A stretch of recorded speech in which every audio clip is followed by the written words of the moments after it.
introduce the International Bureau of Weights and Measures, also known as the BIPM, or if you're French, Bureau International des Poids et Mesures, has decided to revise the International System of Units, or SI.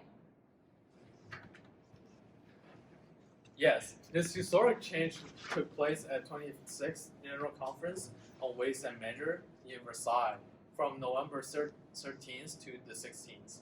Scientists have worked to improve the stability and accuracy of measurements for centuries, but now this development will ensure even more stable units to meet the developing needs of science and technology. The SI, as you know, has historically been comprised of 7 base units, with a number of derived units associated with those units. This system dates back all the way to the time of Napoleon, where in 1869, he approved the creation of an international scientific commission to spread the system and facilitate global trade markets. This eventually led to the signing of the Meter Convention in May of 1875, which back then only included the meter, kilogram, and astronomical time. That convention formed the foundation of what the BIPM and the SI are today.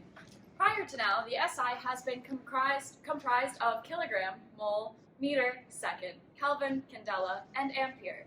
The most recent revision to the former SI would mark the end of the international system's connection to a physical artifact, a metal cylinder known as the international prototype of the kilogram.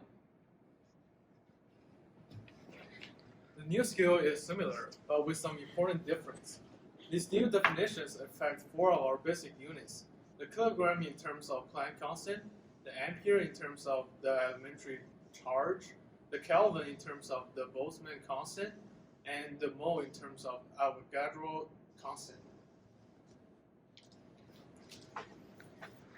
The definitions of the other base units will not change, but the way they are notated will be revised in order to be consistent with the forms of the newly defined units. This new change is very significant to the metrological community because the heightened accuracy of these measurements allows scientists to measure both tiny and large quantities with the same amount of precision because these new constants are not contingent on scale. The new scale no longer relies on objects as standards of measurement, but uses unchanging and universal constant in nature.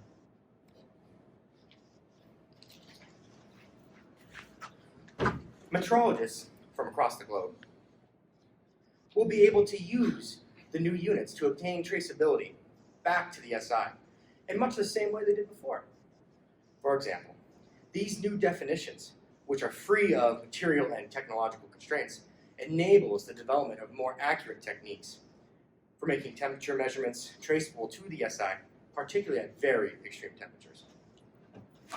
Likewise, traceability to the mole can still be established using mass measurements along with tables of atomic weights and the molar mass constant, mu. Overall, this is exciting news to the future of metrology and the way in which we measure and perceive our natural world. Thanks for coming to our TED Talk.